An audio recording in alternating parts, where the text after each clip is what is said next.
para makarating naman sila dito.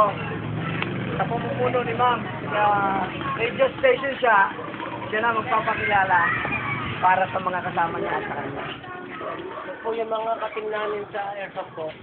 Sila po yung ano. Eto na po sila lahat. Okay. Ay, lapis na ako kanya! Ate! Okay, good morning po sa inyong lahat. Magandang umaga po. Kumusta na kayo? Okay naman, di ba? Okay, sige po. Kami po ang grupo ng marami pong pangalan. Ako po ay si Mrs. Zara Escueta from radyo natin 95.9. Napapakinggan po natin po sa BAE. Marami po nagte-text sa amin. Yung program po is You've Got a Friend, Monday, 6 to 8 p.m.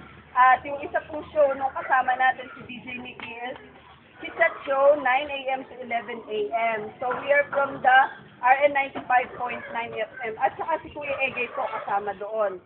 At members din po kami ng Estela Radio Production na yun, nag-show po sa RN. At kasama din po namin ang Alpha Phi Omega International. Isa din po organisasyon na palagi pong nagseservisyo kapag may mga panahong ganito. Or kahit hindi po ganito, pag may mga anniversary po kami, nagbibigay po kami ng mga medical, dental mission, saka meron po kami mga environmental advocacy. Nagtatanim po ng mga puno upang hindi tayo mabaha. Okay? At naglilinis din po tayo ng mga river. Actually, dito po sa Santo Domingo, noong September, we visited the Cabaritan at naglinis po kami ng inyong ilog. Kasama po ang DENR. So that was September. At kasama din po natin ngayon ang mamimigay po sa atin ng mga relief goods. Ang SLAG, which is Southern Luzon. Southern Laguna. Southern Laguna.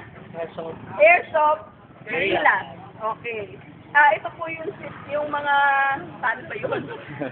Para silang mga sundalo, no? Na nagbabarilan, pero hindi po namamatay kahit tamaan. Alam po ba sa inyo? Napapanood niyo sa videos?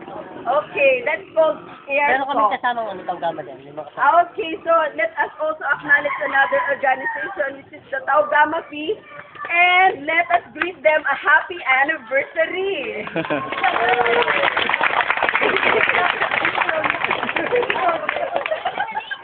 Okay, so eto na po.